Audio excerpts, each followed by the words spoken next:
now, you should be able to like massage it. You don't like flat bill hat? Look at that. That's good. That looks good. YouTube. We got a viewer, man. That would be you. I ate a whole bunch of lettuce just now. You did eat a lot of lettuce. Do I look greasy? Yeah. I don't have very good head.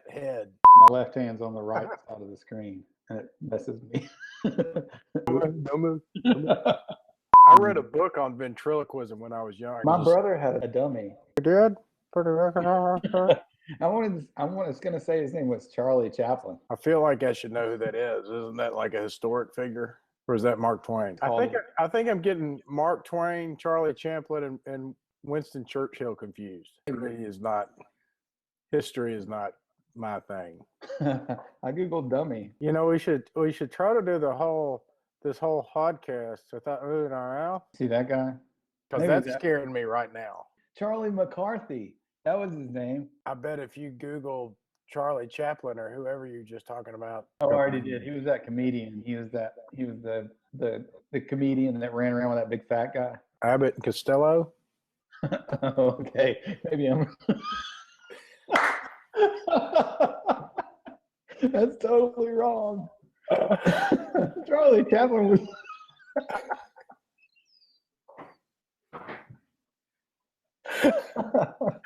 I'm not sure I still don't know if what I said was stupid or what you said was stupid or what you're laughing at.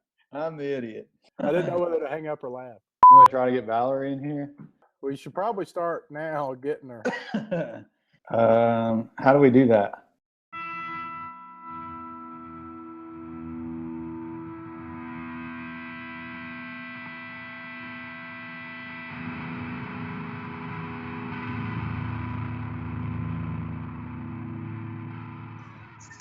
Uh-oh. Okay, can you hear me? We can hear you. Oh, now we can see you.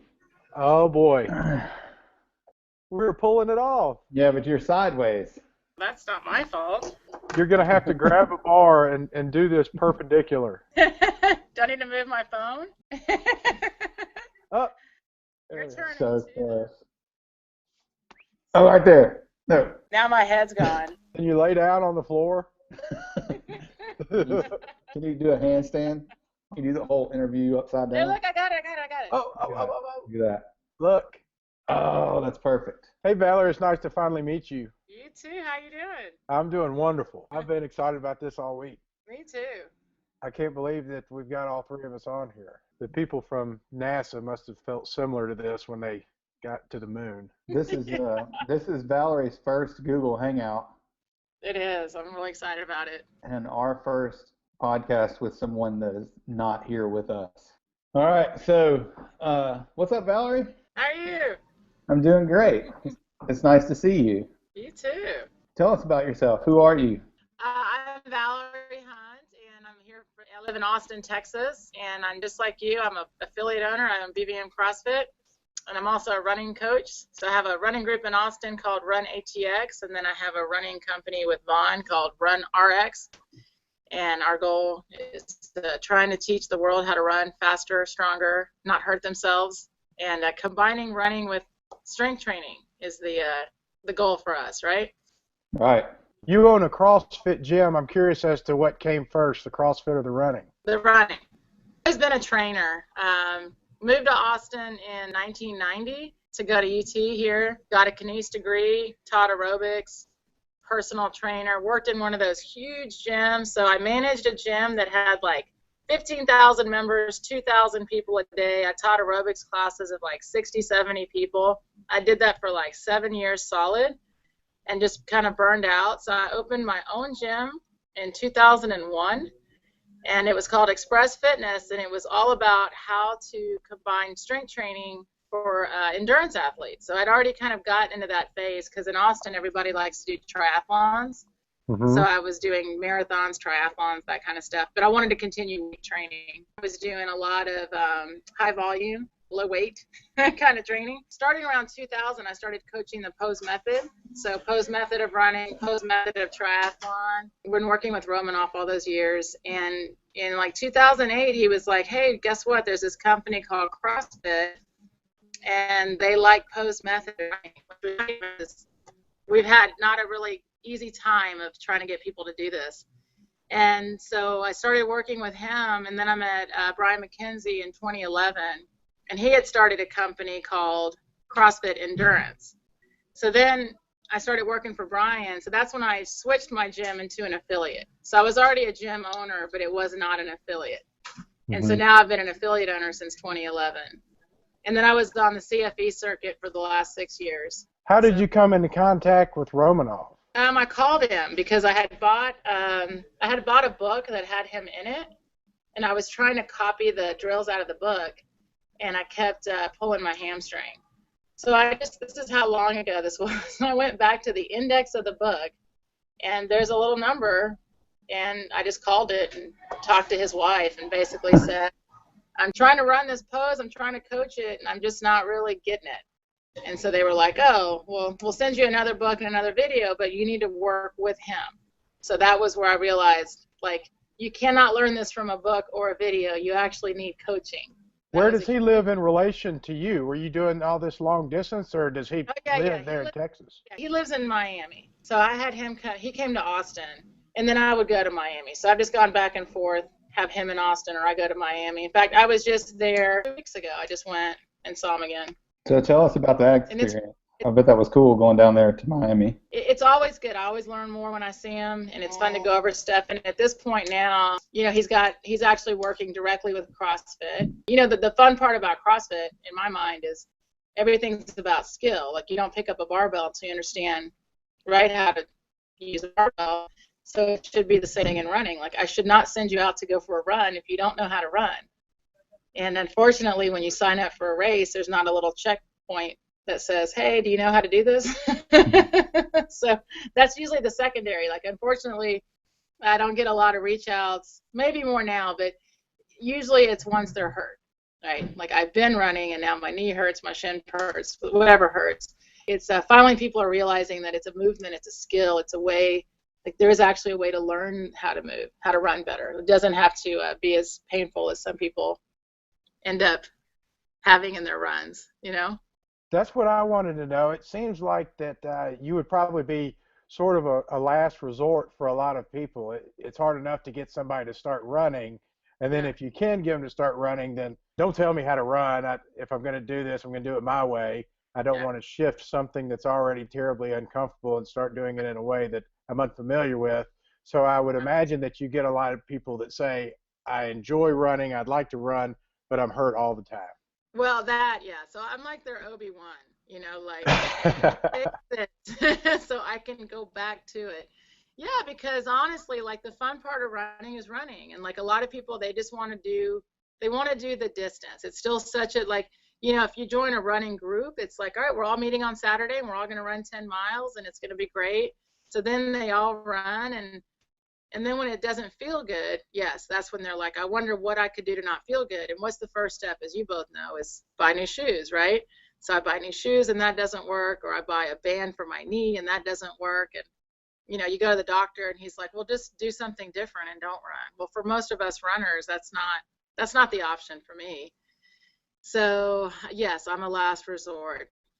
And the only good thing is, well, I'm sure Vaughn's been in one, but that's why part of the reason I started making the videos was I wanted people to see that you could actually learn to run in a fun way, and it wasn't like taking away from your running. It's just something you could add into your warm-up. Because I think people got stuck on the idea, well, one, like, you get a video analysis, right, when you start learning how to run, and that's really hard for people to see themselves running. And then because a lot of us as coaches, we want to reward our athlete just for showing up, right? So a lot of people were like, well, I'm not sure I want to change, and I certainly don't want to, you know, like, I've had people come that swear to me that they're not heel strikers or they don't have anything wrong. It's not me. It's not my running. And then you film them, and it has to be like, oh, maybe it is. So there has to be kind of that self-awareness first. Like, I'm okay with I'm going to have to change something I'm doing in order to get better. Those videos are probably one of the coolest things that I've seen since I've been coaching runners, because people do such crazy things and you show them and it's like, oh, wow, I didn't even know I was doing that. And I'm talking about like moving their arms like this Yeah. and all kinds of Yeah. stuff, and they don't even realize that it's happening. So we were talking about your background and coming in to start coaching running, and you were saying that Yeah. at that point Well, you were. like, one of the first things I did was I went to a running shoe store. Back then we had one shoe store here in Austin, and that was it. So I was like, I'm going to go. I'm going to talk to these guys. And I figured it out. There's a way to run and not hurt yourself. So I go to the shoe store, and they all laughed at me. You know, the first response I got was the guy was like, you know, we sell shoes here. We don't sell running or how to run. And I said, okay, I get that. But if somebody's hurt, they might need more than the shoe. And then he said, there was another guy there, and he said, you know, you're a white woman. What do you know about running? Wow. I learned from a Russian. I actually learned from a Russian man, so I don't know if it's going to get much better. So we really had a lot of years. We've had a lot of years of just people shoving us back, if that's a good way to say it. You know, just you know, like you're not, you know, in the running community, everybody wants their coach to be somebody that's, you know, a big deal in running. And it's even funny, like I took a year off of coaching and raced for a year. I thought I need to show these people that like I can actually run. So I did. And this one guy wrote in the paper or whatever in the Running Times of Austin, and he said, Valerie won the race. I'm not sure what happened. So, you know, it's like I can't win. If I win, I'm not good. If I'm not winning, I'm not good. So it's been kind of a fun road for me to say, you know what, I believe in this so much that I don't care. You know, like I'm going to teach it. I'm going to show up. I'm going to show people how to do this. And at some point, people are going to start to respond.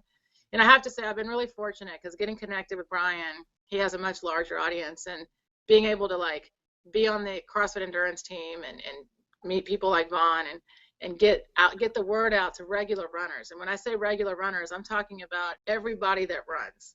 You know, maybe the top elite field isn't ready yet for running technique, but I think the rest of the running community is starting to open up so much more to it because movement's about movement. And I think that those of us that know we need to do mobility and we need to do drills and all the stuff that goes in with your CrossFit workouts, or even if you don't CrossFit, just strength training. And those of us that are a little bit older. So that's nice for me because as the running community, the majority of the runners are, you know, older, 30 and up, older.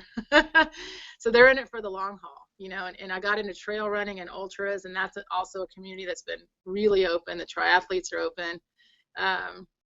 So I feel like we're finally starting to get this, get the excitement brewing. Well, it seems like the focus of movement in general has become so much more important. I don't know if it's because I'm getting older and I pay attention to that sort of thing, or if CrossFit has brought that kind of into the picture, but people are paying attention to their long game when it comes to fitness. And so they would want to be more willing to learn to run properly if it means not getting injured. And when you started this, tell me again, when you went to Romanoff originally and said, I believe in this, I'm going to start doing this and kind of carrying this message.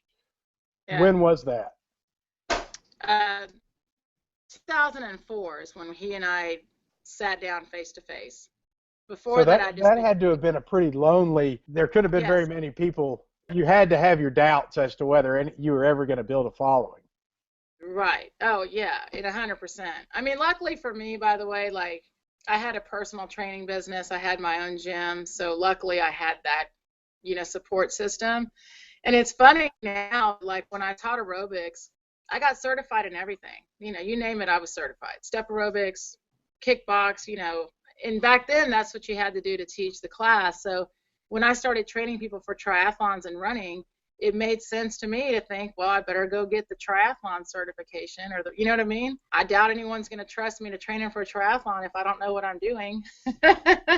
And he was the only person I found that was doing that, by the way, back then.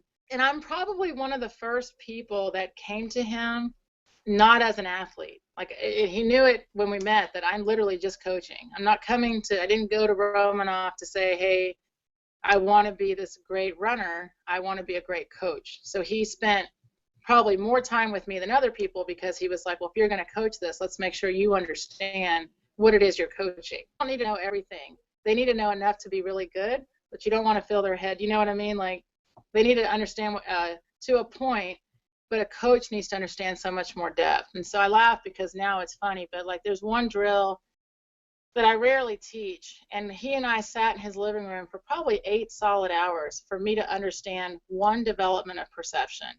I mean, it's crazy to think about that now, and obviously he doesn't have the time for that anymore. But so when people ask me, like, why do you know so much? I'm like, well, it's because he had the time back then to teach me, and and I was interested. So that's a huge part of it. And so now I do these little bites, my little video bites. And actually, when I saw him 3 weeks ago, he said, I watch your videos every day, and I like what you're doing. I just wish you would talk more about theory. And I said, well, they're not ready yet. I think like if they want to talk theory, they're going to buy the book. I think it's enough for us to try to get people to move, and then we can discuss gravitational forces and things like that after. Sorry, Nicholas, Dr. Romanoff, I know we should all be talking about it. Well, it sounds like pretty good strategy to me, because you're one of very few people who, when I see a video, I think, I'm going to watch this. I've been watching you ever since, I guess probably the first time that I ever ran 4 miles in a row, and I signed up for Vaughn's running class, and I just thought, this girl's a rock star. She's got this huge following, and I saw you in a Lift Heavy Run Long and an LHRL shirt at one point in time. And I thought, wow, this Vaughn guy is bigger than I thought. He's got this celebrity status, people wearing his stuff. Like, what's going on here? And so I've always paid attention to the video. You need what? I need to get a blue tank. Well, that's 2 days away from happening. That's the easiest request you will ever make. I felt the same way when I met Vaughn, because he works for Barbell Shrug. And so I met Vaughn through a training company on the side. And it was funny because, being in the world of CrossFit, there's just not a lot of runners, right? Or, and being with CrossFit Endurance, you would meet like the few runners that are in CrossFit. And I think it's growing. I really, really believe the endurance community is growing inside of CrossFit. I believe that.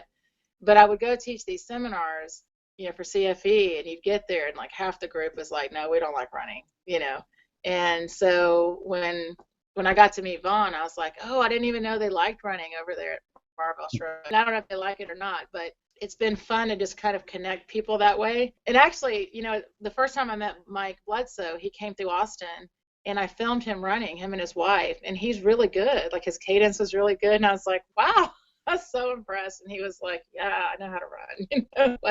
Well, yeah, he was teaching me, I guess in like 2009. When I told him I wanted to run, he started teaching me pose. Yeah.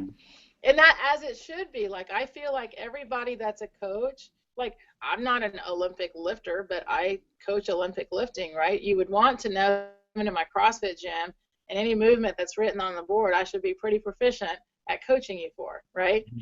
And I tell the CrossFit coaches all the time, I'm like, it's not really fair to your athletes if you're going to spend 20 minutes on snatch technique and the workout has snatch and running, and then you're like, okay, now just go run. Because you think about the power. If we're going to talk about, we'll get science-y for a minute, talk about force and impact. So if I had written on the board, you're going to do 3,000 deadlifts. Can you imagine one? You'd probably leave. I hope you would leave. But literally, when you send somebody out for a mile, it's about 1,500 steps. So say you've got a workout that's got 2 miles, or however many meters you want to talk about. Every time someone hits the pavement and they're hitting it wrong, that impact and that force on the body is huge. And no one thinks about it because they don't think about it in that kind of term. But if I said to somebody, hey, put this 30-pound weight on each ankle and now go run 1,500 steps. Go give me 1,500 reps at this. You'd think I was out of my mind. But then I would get so much more flack if I put too much weight on someone's deadlift bar that had no form. So I just feel like as coaches, we need to be more aware of what we're doing to these people. Like when you say to someone, just go run, you're almost dismissing it as like it's not an important movement. That's a fantastic point. Important movement. Do you find that the people in your gym are receptive to your style of running more so than you would at another gym? Does your gym subscribe yes. to you and your clinics? And No. and I mean that in a good way. Like they all learn it because I'm here, and they're gonna get at some point it's gonna happen where we're gonna do it. But this is funny. So at my gym, you get free running. Like my running classes are open to my members, and I don't teach them at the gym on purpose. My running classes are at a track because I want that to be open to everybody. Anybody can come learn how to run, and so it's great for my members because it gets them out of the box, right? But generally, it's the same thing at the gym. Like a lot of the people at the gym don't want to come to a running class until, guess what? Something doesn't feel right, or they decide to finally sign up for an event. So it's the same. I fight the same struggle inside of my own gym. Now they're more open to learning the drills and doing stuff just because they see me and it's me, and they don't get you can't give them a choice. Like if we do warm-up drills, it has to be, again, you make it fun, you make it part of the workout. Because I get that a lot, by the way, when I teach other coaches, they go back to their box and nobody, they're like, I don't get the excitement of, hey, I want to do these running drills. So I said, well, you have to kind of like do partner drills, be creative as a coach, like put the bands on everybody, make it fun. And then it can replace, like, instead of sending them out to just go run 400 meters and come back, you're like, actually, this workout's going to have quality and purpose to it. And then they start to respect that. And how much time does somebody need? If somebody's going to try to change how they run and become more comfortable with what they're doing running, and they come to see you, how much time, not to master the skill, but how much time does it take to make a difference? One session is going to make a difference. And then it's got to be on them to practice. I was like, I can teach you quickly, and we can at least make the start of a change. And then it's got to be ongoing practice. And by the way, you make it in a way that's just integrates into their routine, right? So, for example, let me do some self-promotion here. So I taught this little girl. She's 15, couldn't be cuter. She's going to the games. Her name's Brooklyn Smith. She's awesome. She had not ever had a running lesson. So her coach called me, David Tillman, he's awesome, CrossFit Cedar Park. So here I go. And I gave her enough to make a change. But when's the games? Like 20 days? Like, she's not going to now spend the next 20 days working on running. She's going to the games.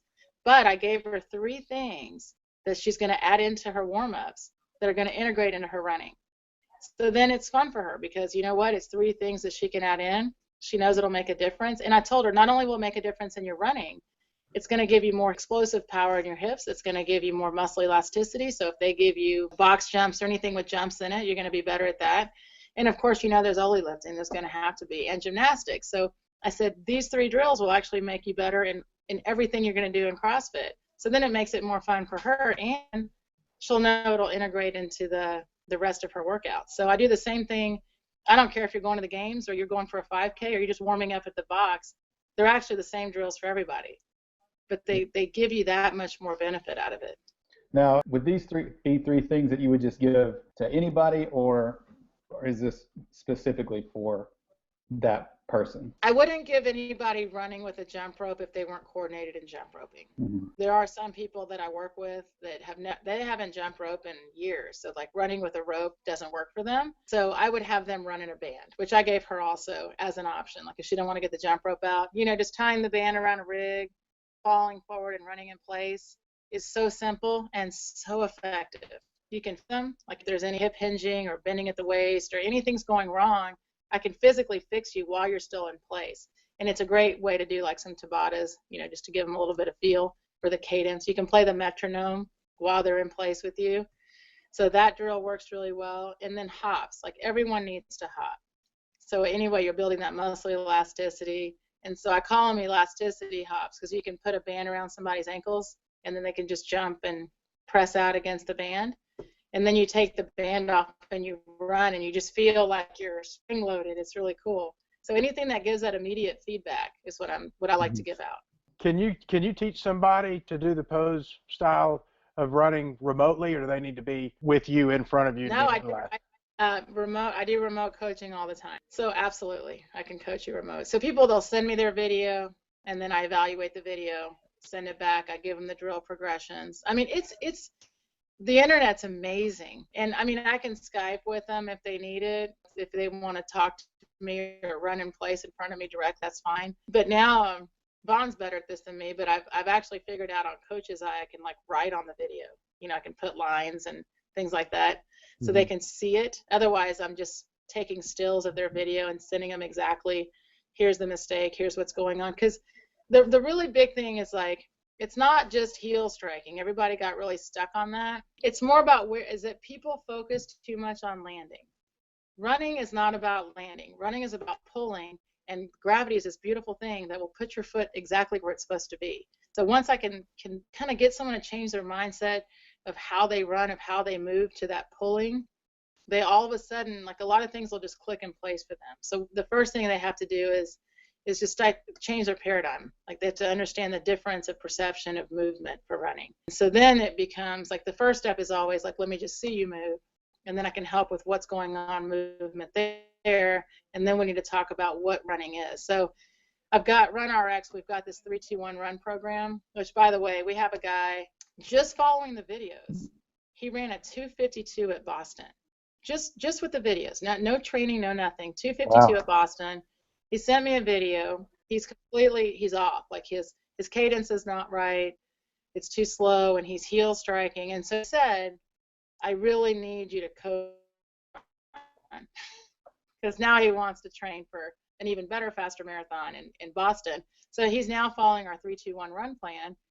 Well, he messaged me like a week ago or so, and he's like, oh my gosh, you're killing me. Like, this is so fun, but it's killing me. Like, it's hard. He's not a CrossFit athlete.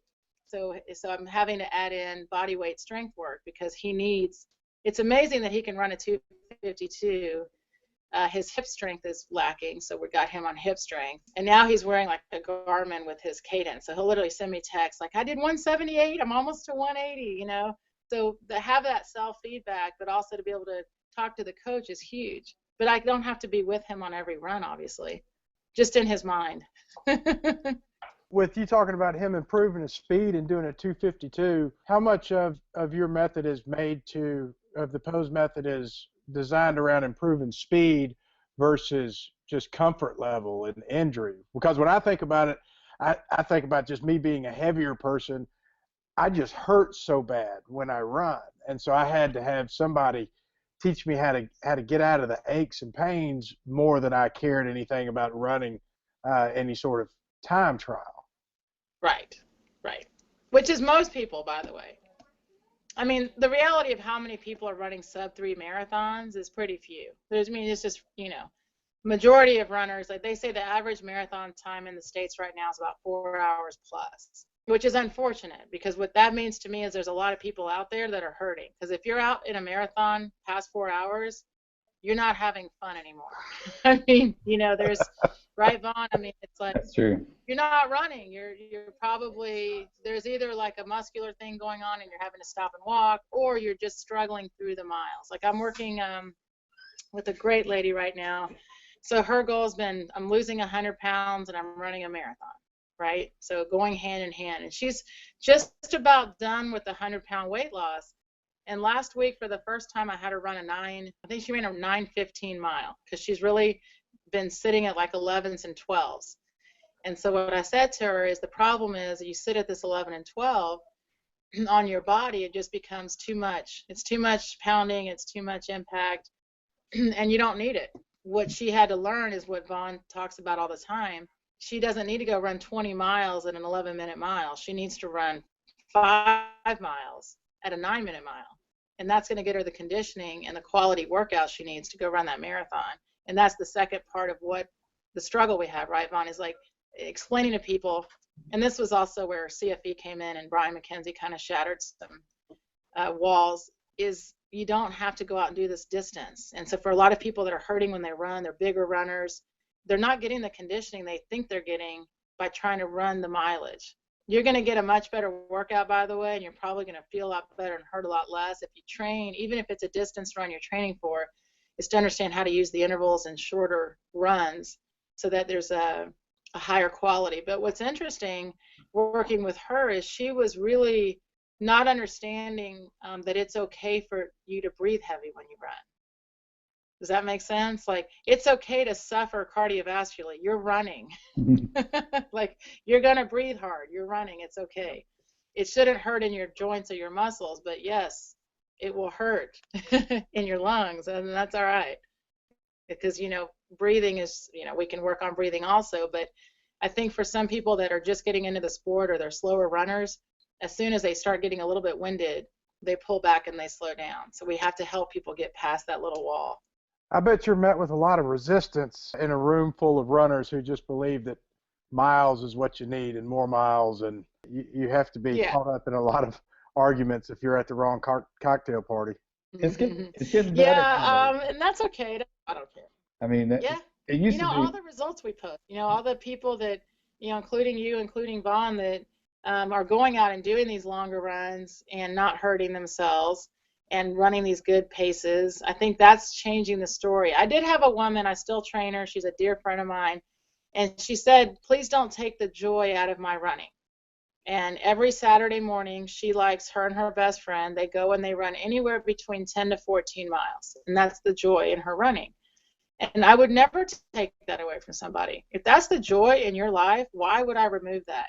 So what I've done instead is she can go run 12 to 14.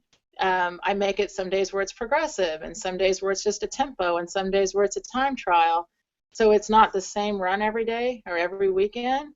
But absolutely, there's no reason to not go out and just go run because you love to go running. And I think that we got a lot of, when I was with CFE, it was, everyone's like, oh, it's just all short distance and it's all just speed work. And I said, no, it's not. I mean, it can be if that's what you want it to be. But if you're a runner that truly just enjoys running and you enjoy your mileage and you're recovered and you're not hurt, then enjoy your mileage, So I can have this conversation now. I mean, I still have a good amount of running friends that they love their mileage. And if they're not injured, I'm okay with it, right? But unfortunately, a lot of these guys that do enjoy their mileage, if you talk to them long enough, they are hurting. And so that's where I come in and say, well, why don't you take one of those runs out and replace it with a day of strength? It doesn't have to be at the CrossFit gym, but you have to, if you replace with a day of strength and mobility, I bet those miles would feel better. So that's just how the conversation needs to go. But it is a source of pride. Like I see stickers on people's cars that say things like 26.2. I don't see stickers on people's car that says, I did my whole run at 180 cadence. Well, and people are so stubborn, and everybody knows everything. There's so much like it has to be this way. Like if you're gonna run, you have to do this, and you have to do it this way, and if you don't, then you're wrong. Right. And there's so many different reasons for being out doing it. Sometimes I want to be out there for a long time, and I need to be out there for a long time. And it's not because I'm trying to get to a 4-hour marathon. It may be because I got bills to pay and don't want to think about my bills. It may be this or that. And I think that people kind of overlook that everybody's got their reason. You should do it. And that it doesn't have to be a straight line. It doesn't have to be we're going to do it this way and this is where we're going. You can kind of just go and enjoy the journey and see where you wind up when it's all over with. That's true. And that's what I'm hearing from you, and I think that's a relief. That sounds really nice to me. Well, I mean, the first thing should be, why am I running? And if I'm running to just enjoy running, then it shouldn't be about the distance you're running. Go run 5 hours if you enjoy it, right? But if you're coming back from your run and it's painful or things aren't going like they want, then let's talk about that too. So I just think there needs to be quality workouts as well and skill involved. And, I got to meet Dean Kazarnis. I'm sure you guys have heard of him, right? He's the marathon man. He ran 50 marathons, 50 days, 50 states. And I talked to him, and he just said when he goes running, he doesn't think about time. He doesn't think about distance. He literally just gets into the zone where he runs, and he just truly enjoys running. And I think that's just amazing, right? It's a beautiful thing. And he's, in fact, even when I met him, he'd gone out for a run, and his publicist had to go find him because he was supposed to be back at the meeting, and he was like, I don't know. I didn't know it had been 3 or 4 hours. That's just running. And those people are few and far between also. And I mean that in a great way because I think that's a gift too, right? So it's like if you want to go out and run a good distance and you enjoy it, in my mind, I'm like, that's so awesome. I think that's amazing, and I love that. And I will help you in that realm. So it doesn't matter to me. Like if someone comes to me and they just want to learn just some basic movement patterns, great. If they want to do the shorter distance and train for higher mileage that way. So I feel like I've evolved myself into way more open-minded. I mean, for a lot of years, especially in the beginning, I'll admit I was a little bit of a pose fanatic. And it was all about, like, it has to be done this way, and this is what we're doing. And I lost a lot of runners that way. So that was a lesson for me, too. And so even now, if you come to my running class, there's always movement, there's always skill drills. But now we're running, like it was part of the class. Where it used to be I would just do an hour straight of drills. And then over the years, people were like, could we run? So I feel like, and since I joined the ultra community, that's just such a more laid back runner, you know. And now I've gotten a lot of people to their first 100 milers, their second 100 milers. So now, and I've been on a 100 miler, I've crewed for one. So I'm a lot more aware of what it's about to be out there for that kind of time. You know, when you're running for 24 to 28 hours, it's not just about the running. It's about the experience, and there's just a lot more to it. So it's been a lot of fun that way. What's your passion? If you could only do one, if you could only own a CrossFit gym, or you could only be a runner, or time or money wasn't a factor, what is it that you would do every morning, every day? Oh, I would coach running. You like running That's more than definitely all my of passion.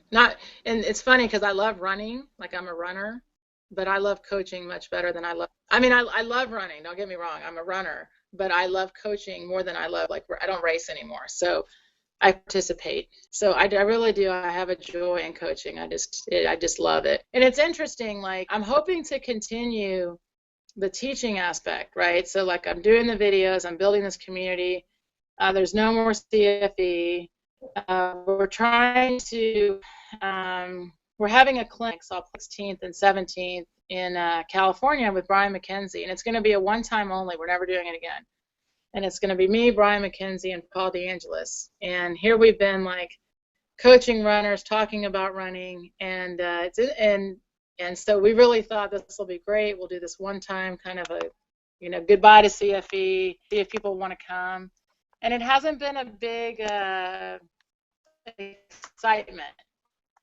And it's because people want smaller clinics at their space, maybe. But it's interesting, like, as much as the community seems to be growing, the excitement for the learning, I still think, is not quite there. I'm still playing around with how to get that more excited, to get people more excited about that. You know, like Vaughn will tell you, like, we sell way more, I think, running plans than we sell the 3-2-1 run.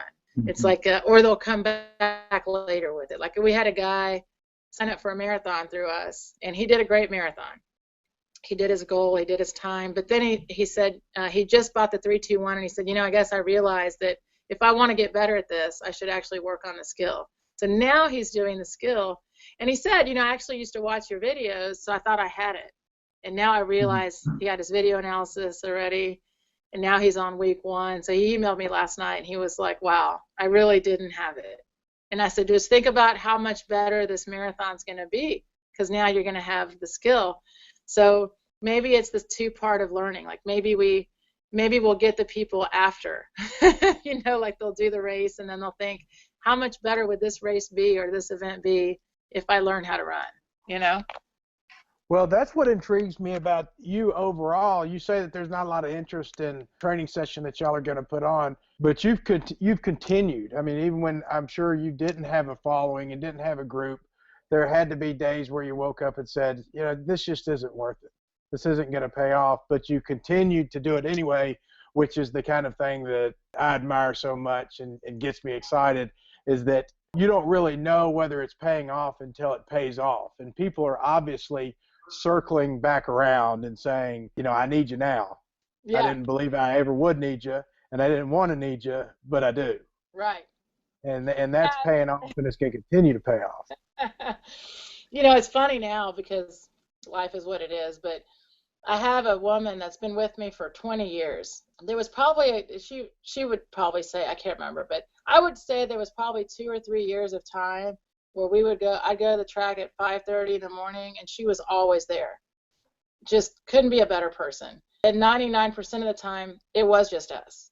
And I would say to her, you know, if you don't want to come, I understand. Like, I'm going to come here anyway. And she was like, no, I like it. Like, I like the learning, and, you know, I like you. And here it is, like, seriously, she's been with me 20 years. And she came to my track, like, she doesn't even come that often anymore. But she came last Saturday morning, and there was probably 10 people there. And she was like, wow, you've really, like, come far. And there's another guy that has a track class at the same time I do, but his class is no learning. Like, they just run. And his class is probably double my size. So I said, well, I'm halfway there. You know what I mean? Like, yes, I've definitely built from where I was, but it should be bigger. It should be more people wanting to come out and learn how to move. And so that's when I say I'm halfway there. It means I'm not there by myself, or I'm not just with one person, which is nice. But we should still be growing. I mean, I'm still growing. It should be like, there should be more excitement in the growth. And so, but if I was at a running shoe store and I said, hey, show up Saturday, we're going to run 5 miles, I guarantee you I get 20 people, because, you know, they would just come and they would get that gratification of running. So it's still, there's still a message that we're still got to get across. Well, I don't think people like you don't get anywhere unless you're one of those people that always feels like you're only halfway there. So you're definitely doing big things. It's definitely making a difference. I don't see you ever saying, you know what, I'm not even going to post anything today because I've arrived. I've already gotten everything that I want out of this, so I win. We're done. Right. Do you post a video every day? I post every day, and I'm really lucky. When I met Kelly Starrett, and when he had first started his MWAD project in 2011. So I met Brian, and then I met Kelly. And Kelly said, if you're going to do something, you know, be loud and proud. And if you're going to post videos or whatever, you got to do it every day. You got to stay relevant. And even if you repeat, just, you know, do it. I said, okay, because honestly, this is funny now, but I think in 2006-07, Dr. Romanoff said, you know what, Valerie, we're trying so hard and no one seems to like it. Let's not tell anybody anymore. Like, if they ask us, we'll tell them. But let's, you know. And I was like, yeah, and that's probably not the best strategy. That was like 2006 or 7. You know, he was just frustrated. He'd been, you know, trying to talk to people and just getting shot down constantly. And, you know, when he first came to the States, he went to the USA Olympic Training Center. And he worked with Olympic triathletes, which were insanely excited, by the way.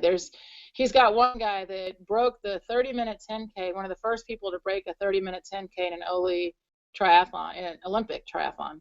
And these people were so excited. So he was like, oh, this is great. America's really exciting. And then when he got home to Florida and started trying to work within the running community, he realized, oh, no, the running community is not excited. So he's had a real uphill battle, too. So just at one point, he was like, let's just stop. Let's not try to tell people. Let's just, if they ask us, we'll tell them. I was like, I think that's failing marketing 101.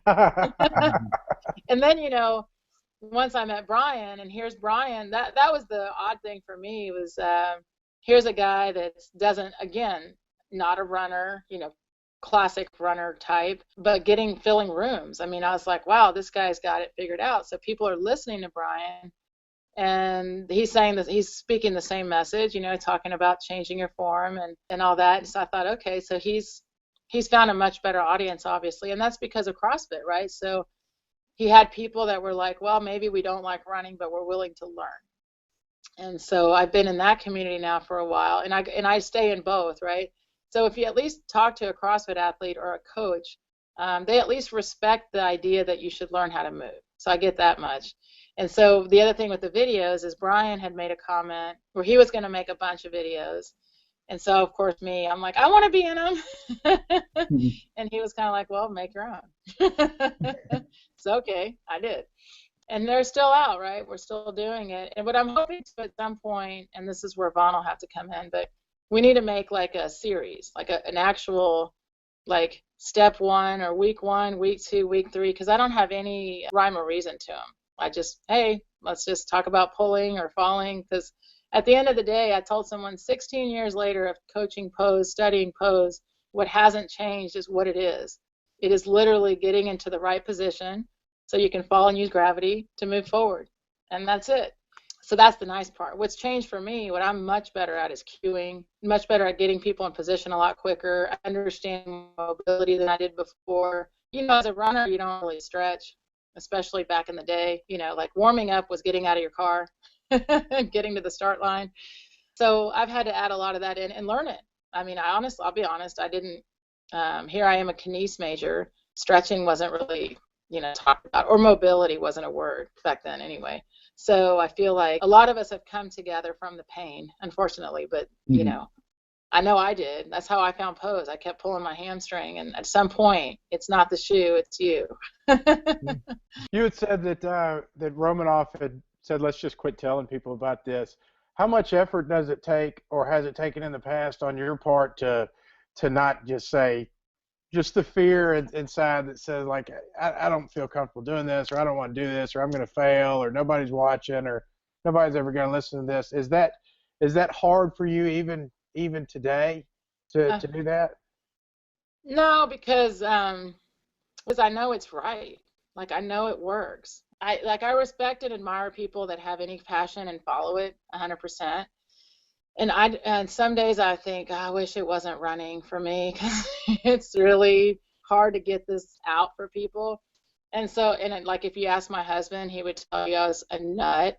He thinks it's insane. Because I bought in. It's like, as soon as I found it, I was like, this is great. This is going to work. And I'm so excited to help people run and not hurt themselves. And so I guess, I don't know, I still can't tell you today why I connected with it like I did, but I did. And so I thought, well, and I'm good at teaching it, so I should get it out there. And it's, you look back at things, like when 1996, this is how long ago this was, I heard about kickboxing, like for aerobics. And I went to I was the manager, so I had to go to someone above me, and I said, hey, let me get certified and teach kickbox aerobics. It's going to be a hit. And he said, no, it's not. Who's going to want to do kickbox aerobics? That's the stupidest thing I ever heard. And I'm like, no, I think so. So I flew a guy down and I got certified.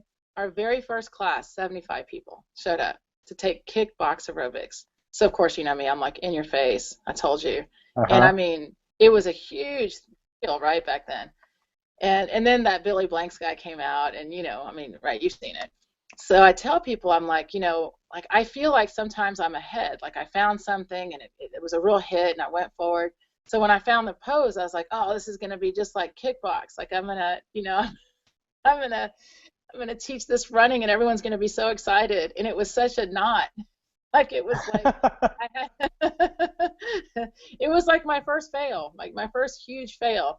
And I thought, okay, I must be saying it wrong, or I must be doing it wrong, or I must be showing people wrong, because I've not had this much fail before. And so I just thought, well, I feel like it's right. And so you're right. I sat around a long time with people telling me I'm nuts. I still get it. I'm crazy. I'm the pose lady. Hey, Valerie, are you still doing that pose, at the running, like when I showed up for races? And now here it is all these years later.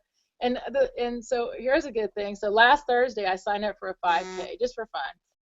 I'm out there, and I was like, my goal, I'm just going to I'm just going to have a good time and race. And this guy was next to me, and he turns to me, and we're about 400 meters from the finish. And he's like, hey, let's kick it in. And I was like, I am kicking it. But all right, let's go. So here we go. And we kicked it into the finish, and he turned around to high five me. And he's like, oh my gosh, Valerie Hunt, I watch your videos. And it was just so, like, he had no idea who I was, right? We're just running side by side. And then he's like, I listen, I pay attention, and it's working. Look, I kicked it into the finish. And I said, that's great. That's why I do it. Now we're friends on Facebook. So I said, now the next step is you got to take a lesson. Like, you watch the videos, you got to come and learn. He's like, oh man, all right, I do. You're right. So, it's growing. And so that's fun for me. That's awesome. That's got to be a pretty incredible feeling for something like that to happen. And I think that's what makes it. I think that the fact that it's been slow, and it hasn't been the 75 people in a kickboxing class, and it's not very impressive if it just happens and there's no effort put into it. Right. But that's the story. I mean, you just continue chipping away at it, and now it's working, and people see you for what you are, and they do look up to you. And I told Vaughn was talking about Olive Branch CrossFit being known as the running gym, and how he, it just made some people crazy that it's the running gym. And I told him it's going to be some kind of gym. You're always going to be known for something. Right. It might as well be running. It could be a lot worse. It could be, the bunch of jerks gym, or it could be the this or that gym. But you're going to have a label, and that label's got to be. It's either the pose lady, or the loser, or the junkie, or at least you're something. and you're out there doing it, and that's inspiring. I think what Yeah, you're doing I is don't have an great. identity crisis. And I tell people, like, I'm 45 years old, and when I was growing up and I've never played sports, by the way. So I joined a gym when I was 13 years old, and I've lived in a gym my entire life. That's all I've ever done. I joined Gold's Gym when I was 13, and that's where I've been ever since. Well, not at Gold's, but in that world of. And I started out as, I was going to be. I always knew I was going to be a trainer. And the way to make money in a gym is training and teach fitness classes. So if you're going to make a living, that's what you're going to do. And back then it was all, Arnold Schwarzenegger bodybuilding. So I did the whole legs, back, bi, chest, shoulder, tri, all that kind of stuff. But I also did the aerobics. And so in the weight room, all the guys would always tell me I was going to lose all my gains. And then in the aerobics room, they're all like, "You're so big." So I've always been like, I don't quite fit in on either side of that. And then when I got into endurance sports, when I started running, they were like, "Oh, you're huge, big runner." And then in CrossFit, they're like, "Oh, you're tiny." So it's just funny, like you can't make any one group happy, I guess is a good way to say it. But I've always loved being in a gym and the environment of support and all the good stuff that comes with it. And so when I started running, that's the first time outside the gym, if that makes sense. Everything I did earlier in my life was inside the gym, whether it was taking an aerobics class, teaching, or lifting. So I played outside, but I didn't play sports. And so the other fun part, I think, with becoming a runner and signing up for endurance events and joining a group is you get that kind of atmosphere that you don't, like I missed out on, I guess, playing any kind of team sport. So I find that like CrossFit does that too. And just being in a community is always like, I feel like with the videos, I built kind of that same community type feel, but on the internet. And that community I enjoy the community of running more than I enjoy the running itself. Right. So anytime you can get that built up, that's a big plus, because it takes a lot to get comfortable, especially, when you're somebody like you or Vaughn that's athletic and has been somewhat athletic most of your life. Somebody like me stepping out there, overweight and just trying to get in the game, getting in that game can be pretty intimidating.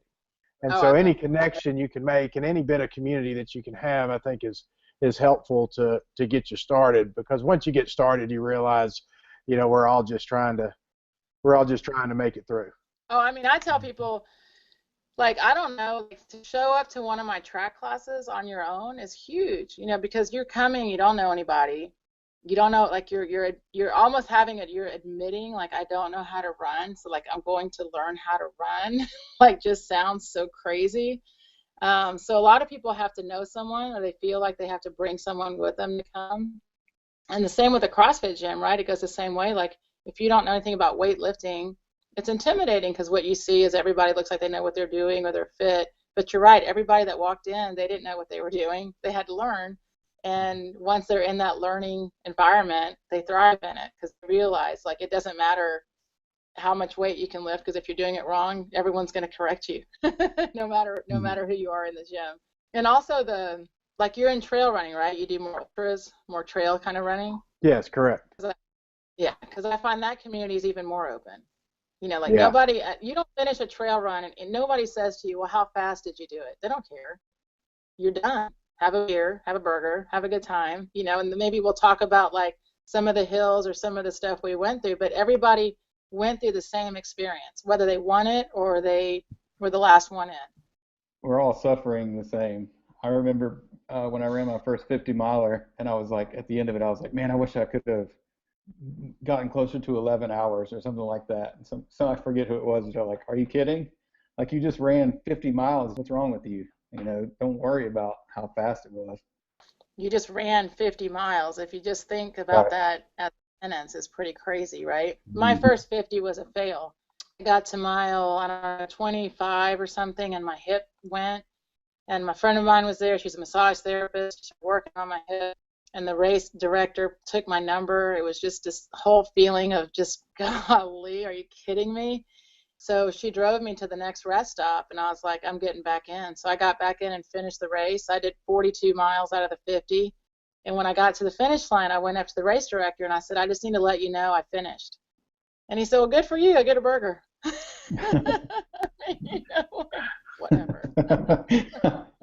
But you know, and that's the other thing too. It's like when you get into the world of ultras, you know, I'd run countless marathons. I'd never considered not finishing a marathon. And, you know, I went back in and I did finish the run, but the number of DNFs are huge in ultra. Like, so many people don't get their first 100 or don't get their first 50. And there's no shame. Like, everyone's like, oh, that's all right, you'll get it next time. You know, even if you are not feeling that, that's the support you get from people. That's huge. You know, it's that's going to get people to come back and run and try it again, you know. And it's just, actually, it's a part of the sport. I think there's not a lot of runners that do ultras that don't have at least 1 or 2 DNFs on their sheet. That's how we all get stronger. And then, you know, you just figure out kind of what happened, or why you want to, you know, like, probably I'm not going to run 100, I can tell you that. But now that I've gotten people to their hundreds, it's so emotionally exciting and overwhelming, and then you find, you know, it's all in your mind. So that's the cool part. So no one's looking at anybody on the start line thinking, I can't believe they're out here running. They're always thinking, that's so cool they're out here running. Well, you should be proud of yourself and proud of what you're doing. You got a lot of people watching you, and you got a lot of people moving. I think that that's a great thing that you're doing, and I enjoy watching your videos, and I hope that you keep putting them out. I certainly appreciate you coming on here and doing this with us, because this has been fantastic. I feel like we could talk for a whole other hour, but so that's. Vaughn and I are going to put together, by the way, we'll just mention it real quick. We're going to do a virtual 5K. So we're going to put out a free 5K plan for people, kind of just a little bit on just a little fun training plan, and hopefully we'll get a lot of CrossFitters involved. We're going to do a memorial to contribute to Chris Moore's Memorial Fund. And most CrossFitters out there, most runners out there, I bet could run a 5K, just even if they had to walk halfway through it. So we figured it'd be a good distance, and to give people a little taste of how to do a little training plan and put some skill into it. So look for that coming up. That sounds like a great idea and a lot of fun. Tell everybody where they find you in all the places. Okay, well, you can find me on Facebook, Valerie Hunt, or Run ATX, RUN ATX. On Instagram, RunRX. We also have runrx.fit. You want to get a plan. And you can find me in California July 16th, 17th with Power Speed Endurance. So if you're in the area, I'd love to see you. Hey, I want to make it clear that Vaughn Rawls is about to have a blue LHR tank top in his hand. And after that, it is his responsibility to get that mailed to you, okay? Okay. So it's yours. The only thing standing between you and that tank is Vaughn Rawls. Why do I feel like I'm being set up. Thanks, Valerie. We really Thank you guys so much. It's awesome meeting you. You too. Thank you both. Yeah, bye, Valerie. Nice talking to you.